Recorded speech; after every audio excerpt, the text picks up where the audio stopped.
Markets వరకు indices ఎక్కువగా correct అవడానికి కారణం కూడా టెక్నాలజీ స్టాక్స్లో హెవీ ప్రాఫిట్ బుకింగ్ రావటం, లైక్ ఇన్ఫోసిస్ లాంటి స్టాక్ దాదాపు 10% పైగా అనమాట కరెక్ట్ అవటం కూడా మనం చూసాం.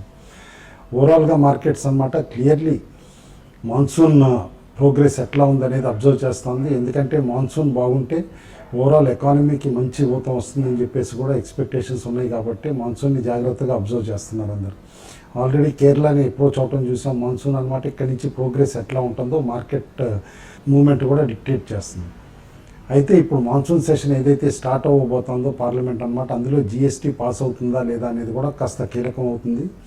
ఎందుకంటే ఇప్పుడు ఈ వీకెండ్కి ఏదైతే కనుక మీటింగ్ పెట్టారో అనమాట బెంగాల్లో all finance ministers of the states అనమాట అమిత్ మిత్రా గారి నేతృత్వంలో, అందులో తీసుకునే డెసిషన్స్ కూడా కాస్త కీలకం కావచ్చు. గ్లోబల్లీ చూస్తూ ఉంటే కనుక యుఎస్ ఫెడ్ వడ్డీ రేట్లు ఇమీడియట్గా పెంచకపోవచ్చు అని చెప్పేసి కొంచెం ఆశలు నెలకొన్నాయి. అయితే బ్రిటన్ యూరో యూనియన్ నుంచి ఎగ్జిట్ అవుతుందా అని చెప్పేసి అని మాత్రం కాస్త ఫియర్స్ నెలకొన్నాయి.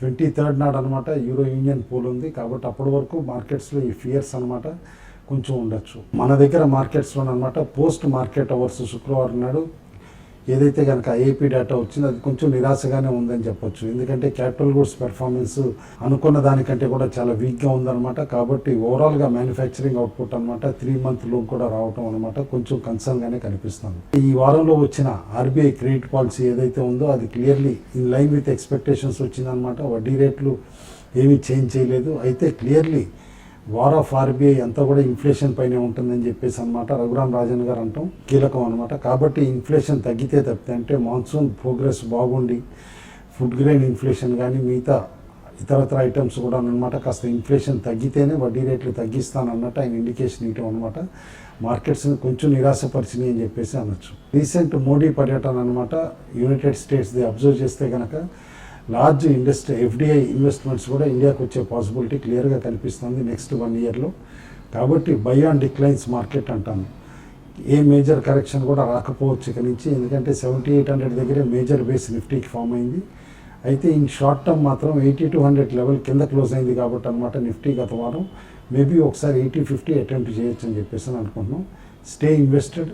అండ్ రీసెంట్ క్వార్టర్లీ రిజల్ట్స్ వచ్చేసింది కాబట్టి ఏ కంపెనీలు అయితే మంచి రిజల్ట్స్ వచ్చినాయో వాటిలోనమాట డెఫినెట్లీ ఈ కరెక్షన్ అనమాట ఆపర్చునిటీ కింద తీసుకుని ఇన్వెస్ట్ చేయమని చెప్పేసి సజెస్ట్ చేస్తాను. 27,000 పైన అనమాట సెన్సెక్స్కి స్ట్రాంగ్ రెసిస్టెన్స్ వస్తుంది. అదేవిధంగా అనమాట నిఫ్టీకి కూడా 8200 లెవెల్ పైన స్ట్రాంగ్ ప్రాఫిట్ బుకింగ్ ఎన్కౌంటర్ అవుతుంది అనమాట. కాబట్టి ఆ లెవెల్స్ పైన కపుల్ ఆఫ్ డేస్ క్లోజింగ్ అయితేనే ఫ్రెష్ ఇన్వెస్ట్మెంట్ చేయమంటాను. అదర్వైజ్ షార్ట్ టర్మ్ అనమాట మార్కెట్స్ ఎక్స్ట్రీమ్లీ రేంజ్ బౌండ్ ఉండొచ్చు అనమాట. విత్ ఎక్కువ న్యూస్ బేస్డ్ మూమెంట్సే ఉండొచ్చు. కాబట్టి అనమాట క్యాష్ పొజిషన్స్ ఎక్సెసివ్గా తీసుకున్నారు. 8100 నిఫ్టీ పుట్ ఆప్షన్ తోటి హెడ్జ్ చేసుకోమని చెప్పేసి కూడా చెప్తాను. ఆన్ డౌన్ సైడ్ సెన్సెక్స్కి 26,300 దగ్గర స్ట్రాంగ్ సపోర్ట్ ఉంది. అదేవిధంగా నిఫ్టీకి 80 లెవెల్లో స్ట్రాంగ్ సపోర్ట్ ఉంది. 26,300 కిందకి వెళ్తే కనుక సెన్సెక్స్ 26,000 దగ్గర సపోర్ట్ తీసుకోవచ్చు. అదేవిధంగా నిఫ్టీ కూడా అనమాట 80.75 కింద ట్రేడ్ అవుతూ ఉంటే 80.10, 80.05 దగ్గర కూడా స్ట్రాంగ్ సపోర్ట్ తీసుకునే పాసిబిలిటీ ఉంది. టెక్నికల్స్ని బట్టి కొన్ని stocks by on declines suggest చేస్తున్నాం. ఆ స్టాక్స్ అనమాట ACC, Gujarat Ambuja, CESC, JSW energy, Biocon, Karnataka power, Ambuja cement, Tata power, Karnataka bank. అదేవిధంగా కొన్ని స్టాక్స్ సెల్ ఆన్ ర్యాలీస్ అంటున్నాం, వీక్నెస్ చూపిస్తున్నాయి. కాబట్టి ఆ కోవలో ఉన్న stocks Infosys, TCS, TVS motor, Glenmark, United phosphorus, Exide industries, Jubilant foods, Voltas, bank of Baroda. ఇటు స్పెసిఫిక్ స్టాక్స్కి వస్తే కనుక క్లియర్లీ 2 స్టాక్స్ రికమెండ్ చేస్తున్నాం. అందులో first stock Gokaldas exports limited అనమాట, one of the textile apparel companies అనమాట. Both men wear, women wear and చిల్డ్రన్కి cater చేస్తుంది. Both international బ్రాండ్స్కిను ప్లస్ డొమెస్టిక్ రీటైలర్స్కి కూడా ఈ కంపెనీ అనమాట సప్లై చేస్తుంది. దాదాపు 26 యూనిట్స్ 3 రాష్ట్రాల్లో ఉన్నాయి అన్నమాట, కర్ణాటక, ఆంధ్రప్రదేశ్, తమిళనాడులో. అండ్ ఈ కంపెనీ అనమాట 2007లో Blackstone private equity player acquire చేయడం చూసాం హై ప్రైజ్లో.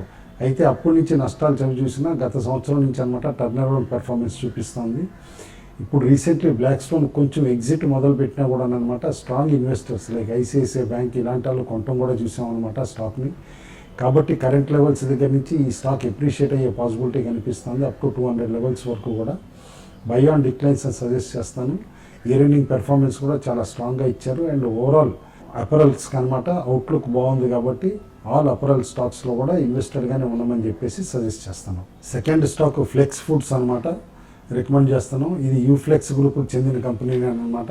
ఫ్రోజన్ ఫుడ్స్ ఇటు ఫుడ్ ప్రాసెసింగ్ ఇండస్ట్రీలోనమాట one of the stronger players with presence in frozen foods అనమాట. ఐక్యూఎఫ్ కూడా అనమాట ఈ కంపెనీ యాక్టివిటీ ఉందన్నమాట. అంటే ఇండివిజువల్లీ క్విక్ ఫ్రోజన్ ఫుడ్స్లోనమాట.